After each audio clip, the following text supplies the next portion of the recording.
So finally friends, आज की इस वीडियो में हम आप सभी के लिए लेकर आ गए हैं कक्षा 10वीं साइंस का ऐसे इंपॉर्टेंट वीवीआई सब्जेक्टिव क्वेश्चन जो कि पिछले मैट्रिक एग्जाम में बहुत बार पूछे गए हैं और आपके मैट्रिक एग्जाम में पूछे जा सकते हैं। तो अगर आप इस बार मैट्रिक का एग्ज़ाम देने वाले हैं तो आज का यह वीडियो आप सभी को देखना बेहद ज़रूरी है। तो चलिए फ्रेंड्स, बिना समय गए पहला क्वेश्चन का सोल्यूशन देख लेते हैं।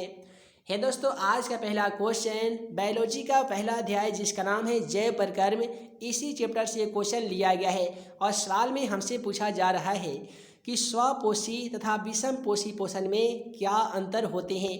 तो आपके एग्ज़ाम पेपर का जो आंसर शीट मिलेगा ना, उसे आप दो भागों में इस प्रकार से बांट दीजिएगा और एक में लिखिएगा स्वपोषी पोषण तो दूसरा में लिखिएगा विषम पोषी पोषण। और इस प्रकार से रोमन नंबर 1 देकर लिखिएगा कि स्वपोषी पोषण सभी हरे पौधों में पाया जाता है, जबकि विषम पोषी पोषण केवल 2 जंतुओं में पाया जाता है। याद रहे कि स्वपोषी पोषण होते हैं ये तमाम हरे पौधे में पाए जाते हैं और विषम पोषी जो पोषण होता है ना, ये केवल 2 ही जंतुओं में पाए जाते हैं। उसके बाद में रोमन नंबर 2 में लिखिएगा कि स्वपोषी पोषण में कार्बन डाइऑक्साइड तथा जल की परस्पर संयोग क्रिया से कार्बनिक पदार्थ का निर्माण होता है, जबकि विषम पोषी पोषण में जंतु अपने भोजन के लिए पौधे तथा अन्य शाकाहारी प्राणियों पर निर्भर करके अपना भोजन प्राप्त करते हैं। उसके बाद में रोमन नंबर 3 में इस प्रकार से लिखिएगा कि स्वपोषी पोषण अपने भोजन के निर्माण के लिए अकार्बनिक पदार्थों की आवश्यकता पड़ती है, जबकि विषम पोषी पोषण की बात करें तो इसमें जंतुओं को अपने भोजन के लिए कार्बनिक पदार्थों की आवश्यकता होती है। उसके बाद में आप सभी रोमन नंबर 4 में लिखेंगे कि स्वपोषी पोषण में भोजन के निर्माण के लिए पूर्ण हरित शैवाल द्वारा सूर्य के प्रकाश संश्लेषण की आवश्यकता होती है, जबकि विषम पोषी पोषण में भोजन का निर्माण होता ही नहीं है।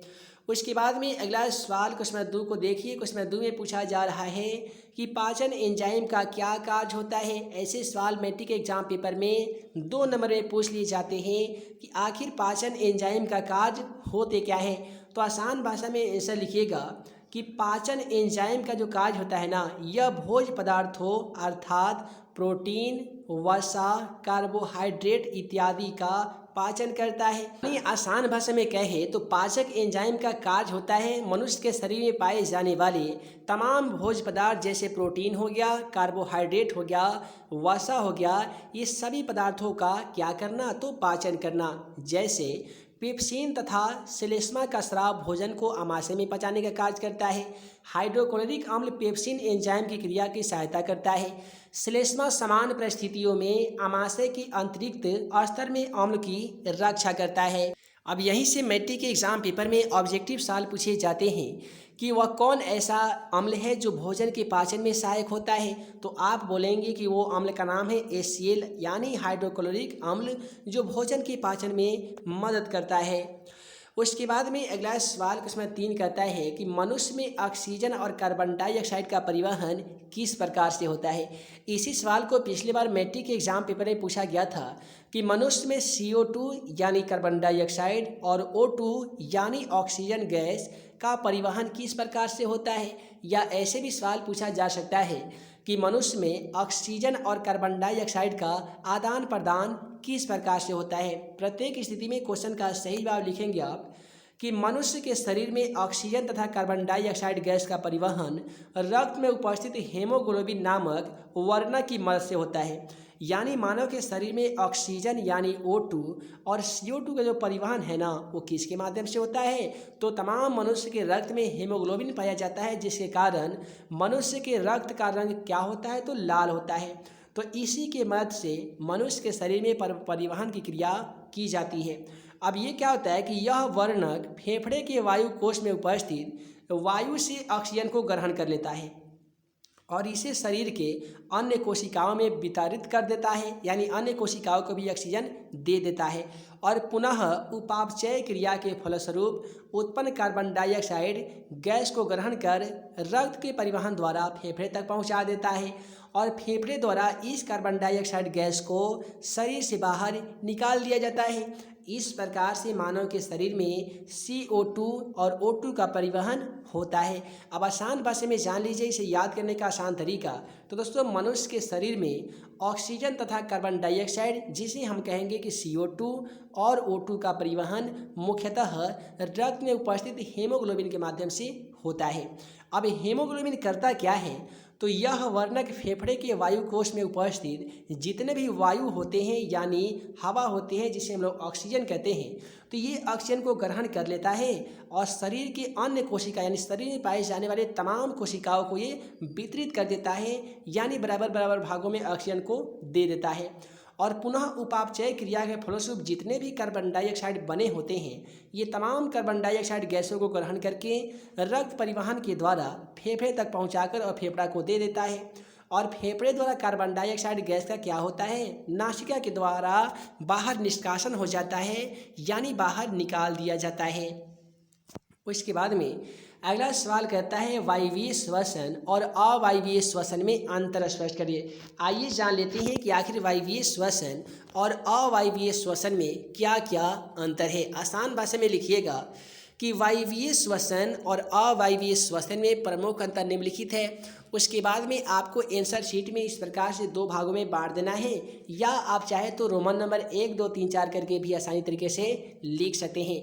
आप यहाँ पे जान लीजिए कि वायवीय श्वसन में श्वसनीय पदार्थों को तोड़ने के लिए ऑक्सीजन का प्रयोग होता है, यानी वायवीय श्वसन में जितने भी श्वसनीय पदार्थ होते हैं ना, ये तमाम पदार्थों को तोड़ने के लिए हमें ऑक्सीजन की सख्त ज़रूरत होती है। जबकि अवायवीय श्वसन में बात करें तो इसमें ऑक्सीजन की आवश्यकता होती ही नहीं है। उसके बाद में इसी शब्दों को आप ऐसे भी लिख सकते हैं कि वायवीय श्वसन ऑक्सीजन की अनुपस्थिति में होता है, जबकि वायवीय श्वसन ऑक्सीजन की उपस्थिति में होता है, जबकि अवायवीय श्वसन ऑक्सीजन की अनुपस्थिति में संपन्न होता है। उसके बाद में रोमन नंबर 2 में लिखिएगा कि वायवीय श्वसन में ATP के 38 अणु मौजूद होते हैं, जबकि अवायवीय श्वसन में ATP के केवल 2 अणु ही मौजूद होते हैं। अब यहाँ पे आप सभी सोच रहे हैं कि आखिर ये ATP होता क्या है, तो आसान भाषा में जान ही लीजिए कि ATP का पूरा नाम होता है एनिडोसिन ट्राइफॉस्फेट होता है। कई बार मैट्रिक एग्जाम पेपर में इसका पूर्ण रूप यानी संक्षिप्त रूप पूछ लिया गया है कि ATP का पूरा नाम क्या होता है, तो क्या होता है दोस्तों? तो एनिडोसिन ट्राइफॉस्फेट होता है, जो कि मनुष्य में वायवीय श्वसन में 38 अणु होते हैं, जबकि अवायवीय श्वसन में केवल 2 ही अणु होते हैं। इसके बाद में रोमन नंबर 3 में लिखिएगा कि वायवीय श्वसन इसमें श्वसनीय पदार्थ पूर्ण रूप से उपचयित की जाती है, जबकि अवायवीय श्वसन में श्वसनीय पदार्थ जो होते हैं ना, इसका उपचयन अधूरा हो जाता है। आप बात करने जा रहे हैं रोमन नंबर 4 में। तो दोस्तों, अवायवीय श्वसन का अंतिम उत्पाद जो होता है ना, ये CO2 होता है, जिसे हम लोग कार्बन डाइऑक्साइड कहते हैं, और होता है H2 यानी जिसे हम लोग जल कहते हैं। जबकि बात करेंगे अवायवीय श्वसनों के उत्पाद के बारे में, तो इसका अंतिम उत्पाद जो होता है वो इथाइल एल्कोहल होता है और कार्बन डाइऑक्साइड भी होता है। उसके बाद में रोमन नंबर 5 में लिखिएगा कि वायवीय श्वसन सभी जीवों में पाए जाने वाली क्रिया है, जबकि अवायवीय श्वसनों की बात करें तो ये कुछ ही जीवों में पाए जाने वाली क्रिया है। उसके बाद में अगला सवाल हमारा कहता है कि मनुष्य में दोहरा परिसंचरण तंत्र की व्याख्या कीजिए। ऐसे सवाल मैट्रिक एग्जाम पेपर में पूरे 5 नंबर में पूछ लिए जाते हैं कि मनुष्य में दोहरा परिसंचरण तंत्र की व्याख्या कीजिए। आसान भाषा में बताइएगा कि मनुष्य में दोहरा परिसंचरण तंत्र क्या होता है। तो विऑक्सीजन जनित रक्त दाएं आलिंद में शरीर के विभिन्न भागों में महाशिरा के द्वारा इकट्ठा किया जाता है, यानी जितने भी ऑक्सीजन होते हैं ना, तो रक्त के दाएं आलिंद में जाकर शरीर के अलग अलग भागों से महाशिराओं के द्वारा इकट्ठा किया जाता है।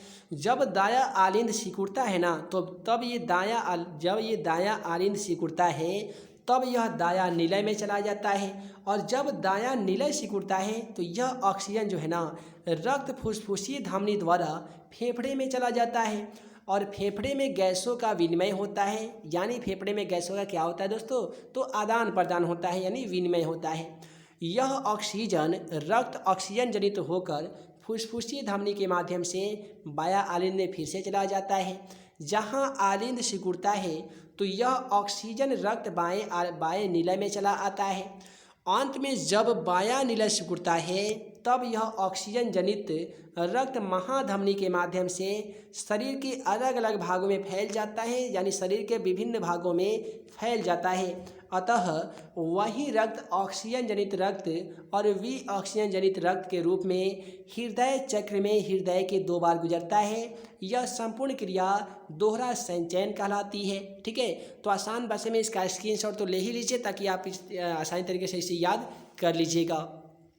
और इसके बाद में अगला सवाल कहता है कि प्रत्यावर्ती क्रिया और टहलने के बीच में क्या अंतर है। आइए अब हम लोग जानने जा रहे हैं कि आखिर प्रत्यावर्ती क्रिया होते क्या हैं और टहलना, ये दोनों के बीच में कौन कौन ऐसे अंतर होते हैं। दोस्तों याद रखिएगा कि प्रत्यावर्ती क्रिया जो होती है ना, ये हमारी इच्छा से नियंत्रित नहीं की जाती है।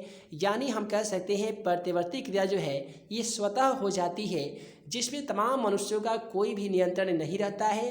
प्रत्यावर्ती क्रिया को हम लोग इच्छा के द्वारा नियंत्रित नहीं कर सकते हैं। जबकि टहलना की बात करें तो टहलना एक इच्छित क्रिया है जिसमें तमाम मनुष्यों का नियंत्रण रहता है। हम चाहे तो टहल सकते हैं या चाहे तो नहीं टहल सकते हैं, चूँकि इस पर मनुष्यों का नियंत्रण स्थापित हो जाता है। उसके बाद में रोमन नंबर 2 की बात करें तो दोस्तों प्रत्यावर्ती क्रिया, इसके विषय में सोच नहीं सकते हैं। यानी हम प्रत्यावर्ती क्रिया के विषय में कोई भी चीज़ नहीं सोच सकते हैं। जबकि टहलने की बात करें तो टहलने के बारे में हम तमाम विषयों को हम लोग आसान तरीके से सोच सकते हैं। उसके बाद में रोमन नंबर 3 में लिखिएगा कि यह क्रिया को मेरुरज्जु नियंत्रित करता है। यानी प्रत्यावर्ती क्रिया को कौन नियंत्रित करता है, तो मेरुरज्जु नियंत्रित करता है। जबकि टहलने की बात करें ना तो टहलने की क्रिया को मस्तिष्क के द्वारा नियंत्रित की जाती है, यानी कंट्रोल की जाती है। अगला सवाल क्वेश्चन नंबर 7 को देखिए। यहाँ पे क्वेश्चन नंबर 7 कहता है कि जब एड्रेनलिन रुधिर को में स्रावित होता है तो हमारे शरीर में क्या अभिक्रिया होती है। ये एक हार्मोन का नाम है एड्रेनलिन हार्मोन, एड्रेनलिन हार्मोन। तो ये जब रुधिर में स्रावित होता है तो हमारे शरीर में क्या क्या प्रतिक्रियाएं होती है, आसान भाषा में जानिए। तो दोस्तों एड्रेनलिन को आपातकाल हार्मोन भी कहते हैं। यहीं से मैट्रिक के एग्जाम पेपर में ऑब्जेक्टिव सवाल में पूछा जाता है कि इनमें से किसे आपातकालीन हार्मोन के नाम से जाना जाता है। तो आप कह सकते हैं कि एड्रेनलिन हार्मोन को आपातकालीन हार्मोन यानी इमरजेंसी हार्मोन के नाम से जाना जाता है। तो दोस्तों जब कोई व्यक्ति भय या तनाव की उपस्थिति में होता है, जब कोई भी मनुष्य डरा रहता है, सहमा रहता है या किसी के दबाव में पड़ा रहता है, तब शरीर एवं एड्रेनलिन हार्मोन को बड़ी मात्रा में स्रावित कर देता है। तब क्या करता है, शरीर एड्रेनलिन हार्मोन को बड़ी मात्रा में स्रावित कर देता है, यानी तमाम शरीर में फैला देता है ताकि व्यक्ति आपातकाल का सामना कर सके। इसमें हृदय की धड़कन बढ़ जाती है तथा हमारी पेशियों के बीच में ज़्यादा से ज़्यादा ऑक्सीजन की आपूर्ति हो सके। पाचन तंत्र तथा त्वचा में रुधिर की आपूर्ति कम कर दी जाती है। इन अंगों की चोटी धमनियों के आसपास की पेशियाँ सिकुड़ जाती है। यह रुधिर की दिशा हमारी कंकाल पेशियों को और कड़ा कर देती है। डायफ्राम की बात करें, आप सही मान लेते हैं मनुष्य का शरीर है तो यहीं पे नीचे डायफ्राम होता है। ठीक है, तो यहाँ पे डायफ्राम की बात करें तो डायफ्राम तथा पसलियाँ की पेशियाँ में संकुचन से सांस तेज होने लगती है। ये सभी मिलजुल कर शरीर में स्थिति को निपटने के लिए तैयार कर देती है। अतः हम कह सकते हैं कि जो मनुष्य में एड्रेनलिन हार्मोन है ना, एड्रेनलिन हार्मोन, ये तमाम मनुष्यों के लिए बहुत ही ज़रूरी एक अंगों के रूप में माना जाता है। क्योंकि ये हार्मोन अगर नहीं रहेगा तो कोई भी व्यक्ति यदि भय में पड़ा रहेगा या तनाव में ग्रसित रहेगा तो वह व्यक्ति की ये हार्मोन ना होने के कारण तुरंत मृत्यु हो जाती है, यानी हार्ट अटैक आ जाता है। उसके बाद में अगला सवाल काफ़ी इंपॉर्टेंट था, काफ़ी मज़ेदार है। उम्मीद है आप सभी इसका सलूशन जरूर जानते होंगे, नहीं जानते होंगे तो याद कर ही लीजिएगा क्योंकि आपके एग्जाम में एक सवाल आने वाला है।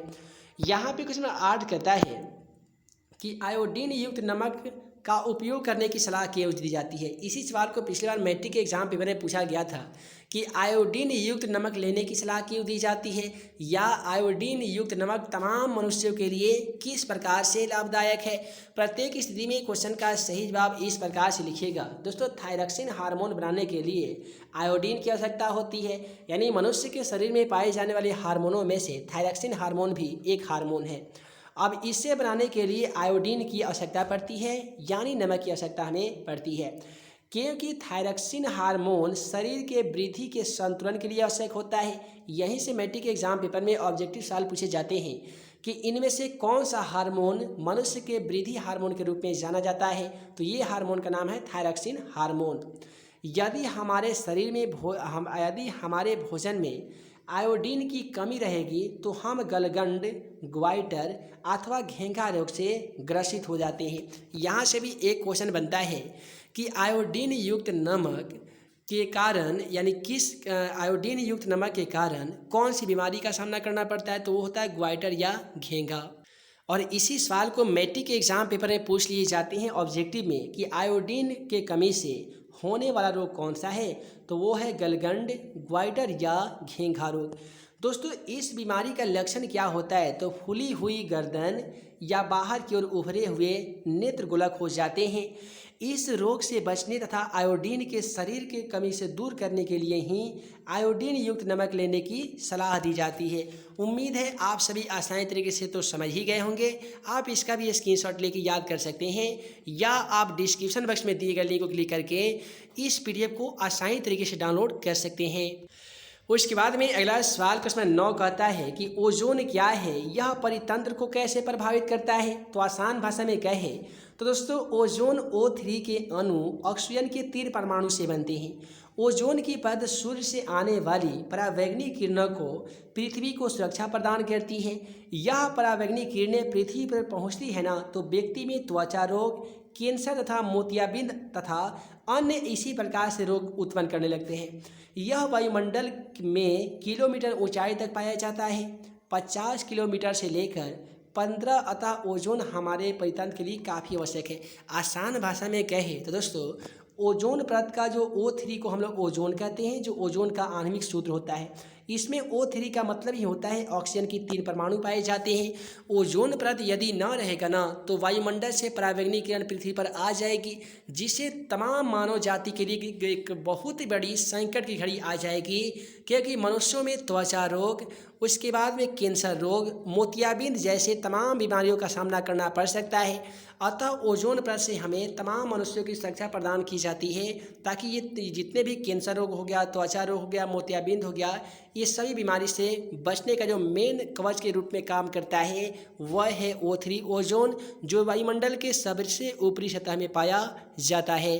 अब यहीं से मैट्रिक के एग्जाम पेपर में ऑब्जेक्टिव सवाल पूछे जाते हैं कि O3 यानी ओजोन में ऑक्सीजन की परमाणुओं की संख्या कितनी होती है।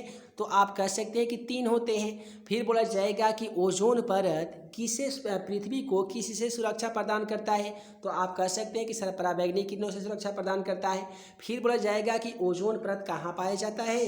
तो आप बोलेंगे कि सर वायुमंडल के सबसे ऊपरी सतह में ओजोन परत पाया जाता है। अगला सवाल कहता है हमारा कि धमनी और शिरा में अंतर स्पष्ट कीजिए। तो दोस्तों, धमनी और शिरा में प्रमुख अंतर निम्नलिखित है। धमनी की दीवारें मोटी, लचीली एवं कपाट की तरह होती है, जबकि शिरा की दीवारों की बात करें ना, तो शिरा की दीवारें पतली होती है। इसे आप सभी ऐसे भी लिख सकते हैं कि धमनी की भित्ति मोटी होती है, जबकि शिरा की भित्ति पतली होती है।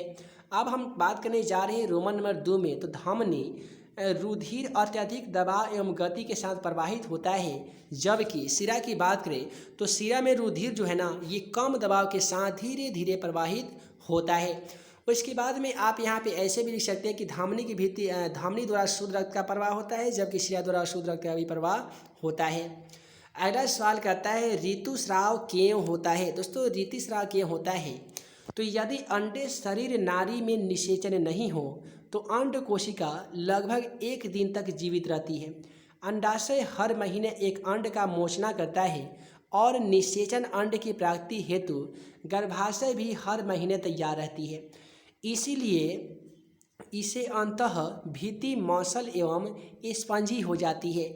यह अंडे के निषेचन होने की अवस्था में उसे पोषण के लिए काफ़ी ही ज़्यादा आवश्यक होता है, लेकिन निषेचन ना होने की अवस्था में इस परत के भी आवश्यक नहीं रहती है। इसीलिए इस परत में धीरे धीरे टूट जाता है और योनि मार्ग से रुधिर एवं म्यूकस के रूप में बाहर निकल जाता है।